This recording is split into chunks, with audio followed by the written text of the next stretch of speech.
A job seeker asked, "What are the consequences of forgetting to send a thank you email after a job interview?"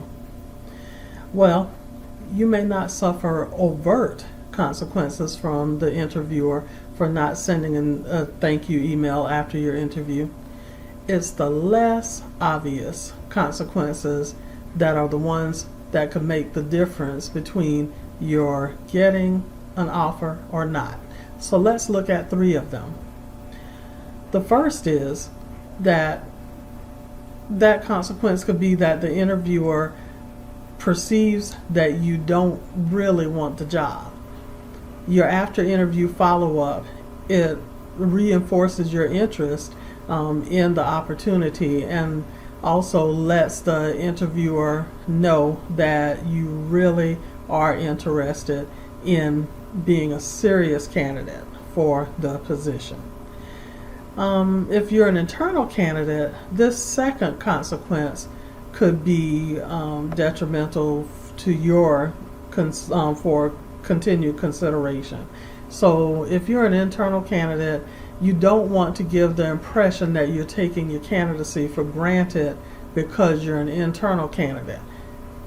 Never think that because you're an internal candidate that you automatically will get the job, because sometimes that's just not the case. Somewhere in that batch of qualified candidates may be someone who interests the interviewers even more. So you need to put the same amount of effort into gaining the interviewer's consideration and keeping it as you would if you were an external candidate.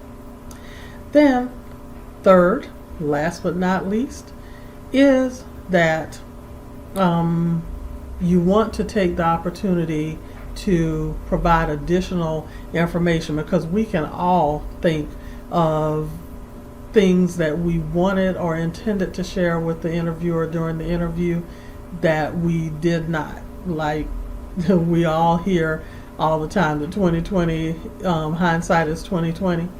So you want to utilize that follow-up email as an opportunity to share additional context around your experience and how you feel that it has prepared you for this position that you're being considered for.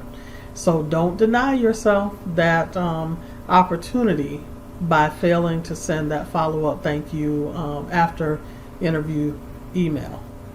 So in conclusion, as they say, there's a consequence for every action or inaction. Your career is your livelihood. So take every opportunity to establish a connection with your interviewers. Let them know that you continue to be interested in the opportunity. You're asking for their continued consideration and how excited you are about being considered for the opportunity. So you know that my goal is to help everyone to live their best career life. So if you found this post helpful, share it, like it, subscribe, or leave me a comment or a question. I would love to hear from you. As always, career search success to you. Go get your new job.